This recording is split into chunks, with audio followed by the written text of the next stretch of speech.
माता सीता की तुम्हें भक्तों कथा सुनाते हैं, पावन कथा सुनाते हैं। जनक नंदिनी माँ सीता को शीश झुकाते हैं, हम कथा सुनाते हैं।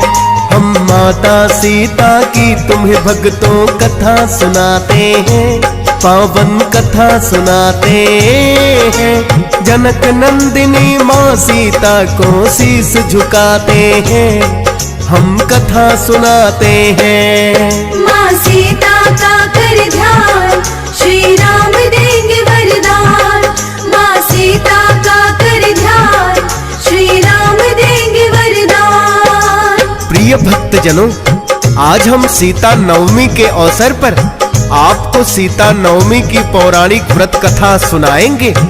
प्रिय भक्तों, सीता नवमी वैशाख मास के शुक्ल पक्ष की नवमी तिथि को मनाई जाती है। हिंदू शास्त्रों में जितना महत्व श्री राम नवमी का है, उतना ही सीता नवमी का भी है। कहते हैं इसी दिन राजा जनक को हल जोतते समय माता सीता मिली थी। तो आइए भक्तों, सुनते हैं सीता नवमी का महात्म और व्रत कथा।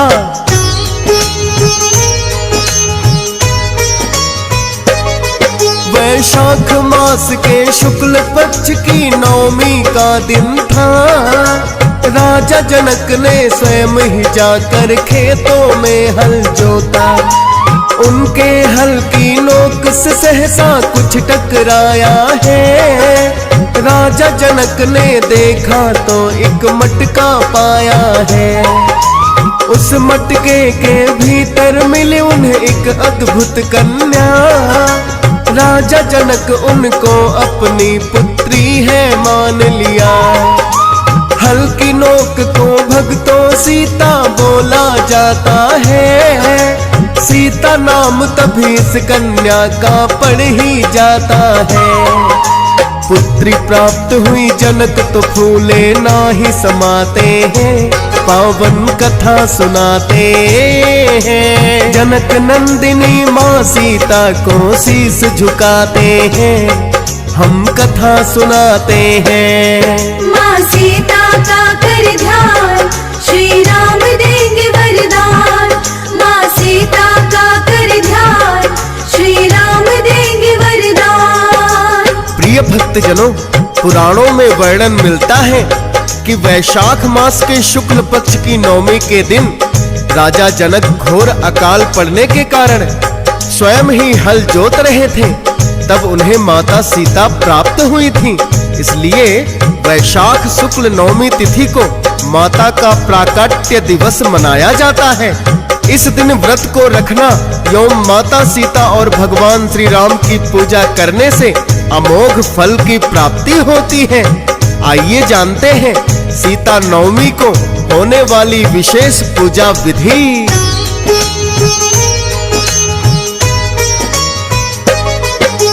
अष्टमी तिथि को स्नान ध्यान से भक्तों निवृत्त हो गए। तोरण मंडप बनाना चाहिए किसी शुद्ध भूमि पर, और मध्य में चौकोर वेदिका करनी चाहिए स्थापित। उस पर कर मूर्ति की स्थापना किसी धातु से निर्मित। स्वर्ण रजत ताम्र पीपल अथवा मिट्टी की हो। माँ सीता के साथ ही जिसमें श्री राम भी हो। अष्टदल कमल पे विधि पूर्वक कलश स्थापना करके व्रत का संकल्प लेना चाहिए राम नाम को सिमर के। नवमी के दिन प्राण प्रतिष्ठा फिर करवाते हैं, पावन कथा सुनाते हैं। जनक नंदिनी माँ सीता को शीश झुकाते हैं, हम कथा सुनाते हैं। माँ सीता का कर ध्यान, श्री राम देंगे वरदान। माँ सीता का कर ध्यान, श्री राम देंगे वरदान। प्रिय भक्तजनों, सीता नवमी का व्रत रखने वाले भक्तों को अष्टमी के दिन ही किसी शुद्ध भूमि पर तोरण मंडप का निर्माण करना चाहिए। यो मंडप के मध्य में सुंदर चौकोर वेदिका पर भगवती सीता एवं श्री राम की मूर्ति स्थापना करनी चाहिए। ये मूर्ति स्वर्ण, रजत, ताम्र, पीपल अथवा मिट्टी यथा संभव जिस भी धातु की हो स्थापित करें। मूर्ति के अभाव में चित्रपट से भी काम लिया जा सकता है। जो भक्त मानसिक पूजा करते हैं उनकी तो पूजन सामग्री एवं आराध्य सभी भाव में होते हैं। भगवती सीता एवं श्री राम की प्रतिमा के साथ पूजन के लिए राजा जनक, माता सुनैना, पुरोहित शतानंद जी, हल और माता पृथ्वी की भी प्रतिमा स्थापित करनी चाहिए। नवमी के दिन नित्य कर्म से निवृत्त होकर माता जानकी और श्री राम का संकल्प पूर्वक पूजन करना चाहिए। सर्वप्रथम पंचोपचार से श्री गणेश जी और भगवती पार्वती का पूजन करनी चाहिए। फिर मंडप के पास ही अष्टदल कमल पर विधि पूर्वक कलश की स्थापना करनी चाहिए। यदि मंडप में प्राण प्रतिष्ठा हो तो मंडप में स्थापित प्रतिमा या चित्र में भी प्राण प्रतिष्ठा करनी चाहिए एवं प्रतिमा के वस्त्रों को स्पर्श करना चाहिए।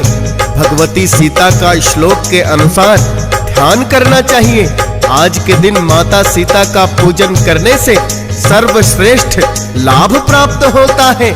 प्रिय भक्तों, जो भक्त सीता नवमी का व्रत करते हैं उन्हें सीता नवमी व्रत की कथा का श्रवण अवश्य करना चाहिए, जो इस प्रकार से है।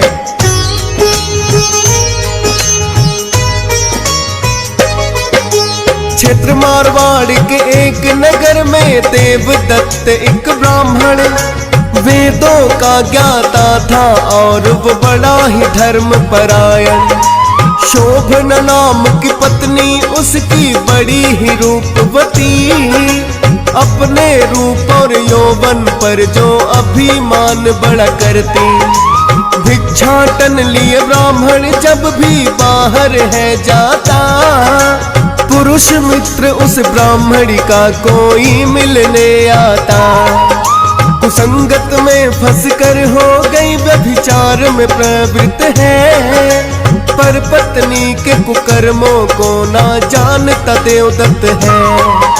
निंदित कर्म के चर्चे गांव में पर हो जाते हैं, पावन कथा सुनाते हैं। जनक नंदिनी माँ सीता को शीश झुकाते हैं, हम कथा सुनाते हैं। माँ सीता का कर ध्यान, श्री राम देंगे वरदान।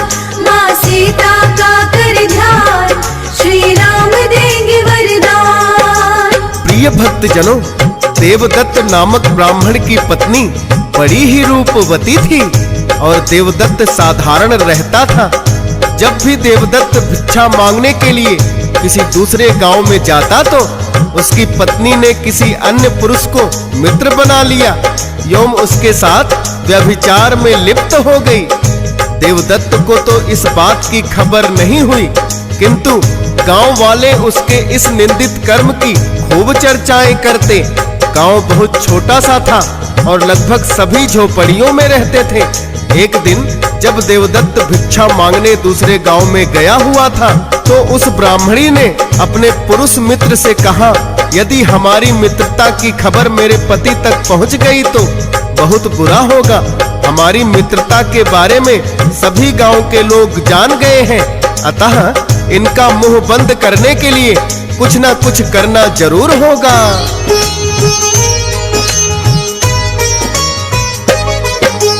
अपने मित्र से ब्राह्मणी ने फिर एक दिन यही कहा है, मित्रता है हम दोनों की सबको एहसास हुआ है। ग्रामवासी कोई मेरे पति के कानों को भर दे, क्यों ना इससे पहले इनका कोई उपाय कर दे। पुरुष मित्र बोला, है प्रिय बोलो क्या करना है, तेरे पति के हाथ हो लेकिन मुझको ना मरना है। ऐसा भयानक निर्णय उन्होंने मिलकर फिर लिया है। आधी रात में गांव की झोपड़ियों को जला दिया है। आग लगा कर गांव से दोनों भाग ही जाते हैं। पावन कथा सुनाते हैं। जनक नंदिनी माँ सीता को शीस झुकाते हैं, हम कथा सुनाते हैं। माँ सीता का कर ध्यान, श्री राम देंगे वरदान।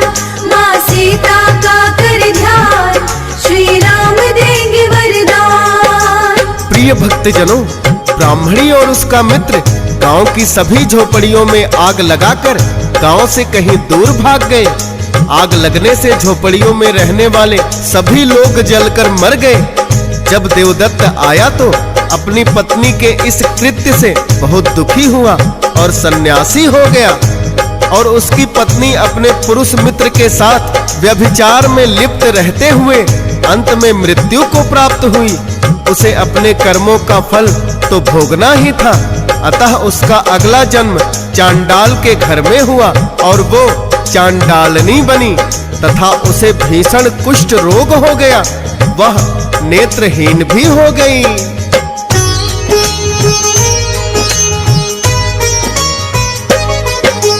पूर्व जन्म के कर्मों का फल उसको मिल गया है। एक चंडाल के घर में उसका अगला जन्म हुआ है। दुष्कर्मों के कारण उसको कुष्ठ रोग हो जाए। नेत्रहीन भी हो गई है, वो कुछ भी देख ना पाए। भीषण दुख अपने पिछले कर्मों के भोग रही है। इधर उधर भटके सुध लेने वाला कोई नहीं है। जहाँ जहाँ भी जाती उसको लोग मारते ठोकर। भूखी प्यासी भटके भोजन मिलता नहीं समय पर।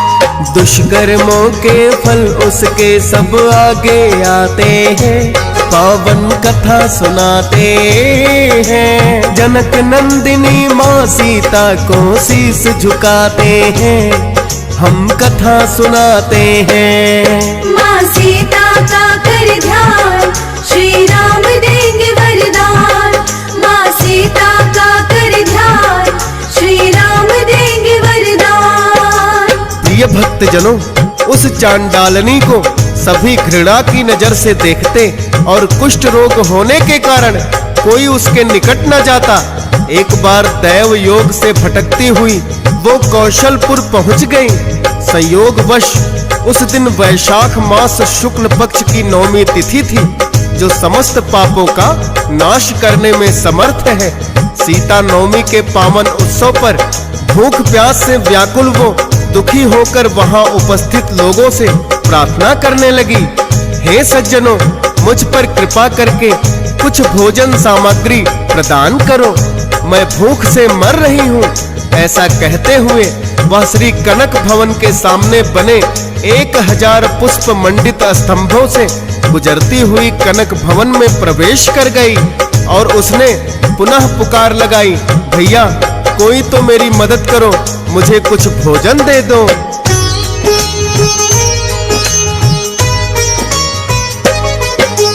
कनक भवन में सीता नवमी का उत्सव था उस दिन। भूख प्यास से व्याकुल थी वो, उसने मांगा भोजन। कोई भक्त फिर चांडालनी के नजदीक है आया। सीता नवमी का उत्सव है आकर उसे बताया। आज तो भोजन नहीं मिलेगा किंतु कल है पारण। कल आ जाना, मिलेगा तुमको भर के पेट है भोजन। भूख प्यास से व्याकुल उसने निवेदन फिर किया है। तुलसी जल प्रदान उसे फिर तो भक्त ने कर दिया है।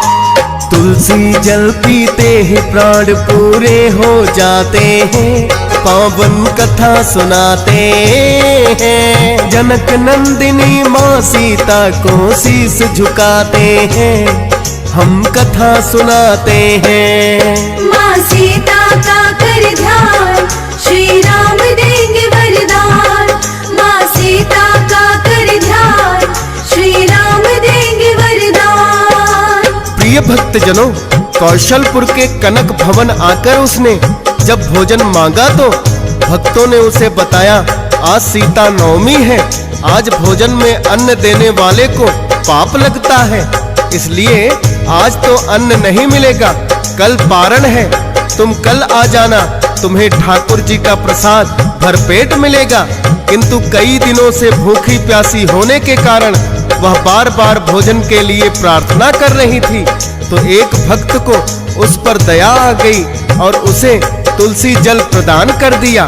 तुलसी जल पीते ही उसकी मृत्यु हो गई, किंतु अनजाने में उसे सीता नवमी के व्रत का पूरा फल भी प्राप्त हो गया।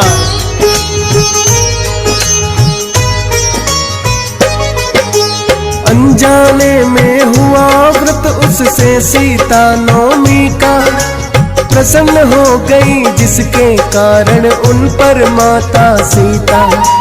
तुलसी का जल पीते ही जब प्राण छूट गए हैं, स्वर्ग लोक के द्वार भी उसके लिए खुल गए हैं।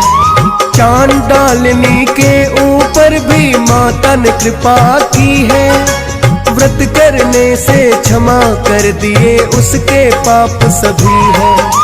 माता सीता ने जब अपनी कृपा बरसाई, आनंद पूर्वक स्वर्ग लोक में वो तो चली आई। सीता नवमी व्रत का फल ही मिला बताते हैं, पावन कथा सुनाते हैं। जनक नंदिनी माँ सीता को शीश झुकाते हैं, हम कथा सुनाते हैं। माँ सीता का कर ध्यान, श्री राम देंगे वरदान। माँ सीता का कर ध्यान, श्री राम देंगे वरदान। प्रिय भक्तजनों, सीता नवमी व्रत उस चांडालनी से चाहे अनजाने में ही हुआ, किंतु माता सीता ने प्रसन्न होकर उसे स्वर्गलोक में स्थान दे दिया। अनेकों वर्षों तक आनंद पूर्वक स्वर्ग सुख भोगने के पश्चात वो काम रूप देश के महाराज जय सिंह की पटरानी काम कला के रूप में विख्यात हुई।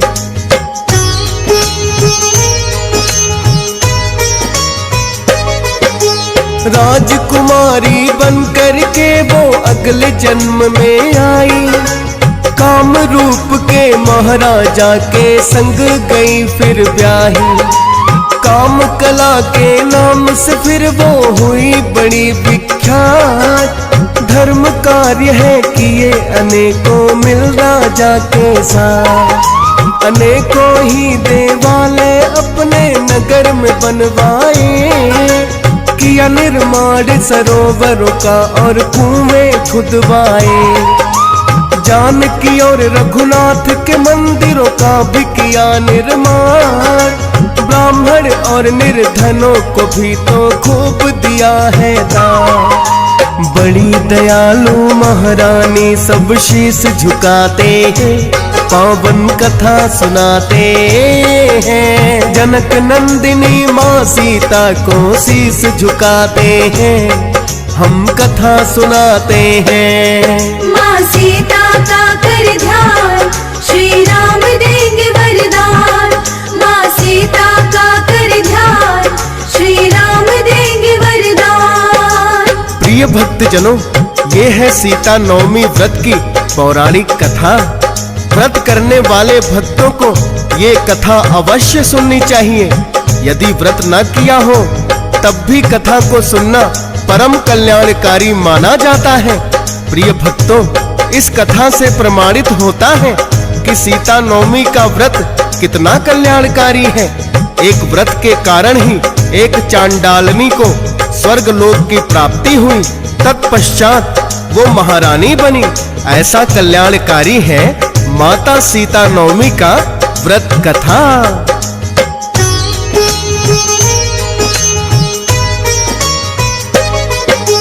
जिन भक्तों पर कृपा भक्तों माँ सीता करती है, प्रभु राम की कृपा भी उन भक्तों को मिलती है। बड़ी कृपालिनी भक्तों के लिए सीता माता है, श्री राम से पहले नाम इनका तब ही आता है। हंस राज रलहन भी तो कहता है जय सिया राम। बाधा विघ्न बिना बन जाते हैं इनके सब काम। दियस पालन सीता नवमी व्रत कथा की वर्णन। फौज सुरेश ने जिसे लिखा है करके शारदा सिमरन। लाखों भक्त जिसको सुन करके कृपा पाते हैं, पावन कथा सुनाते हैं। जनक नंदिनी माँ सीता को शीस झुकाते हैं, हम कथा सुनाते हैं। माँ सीता का कर ध्यान, श्री राम देव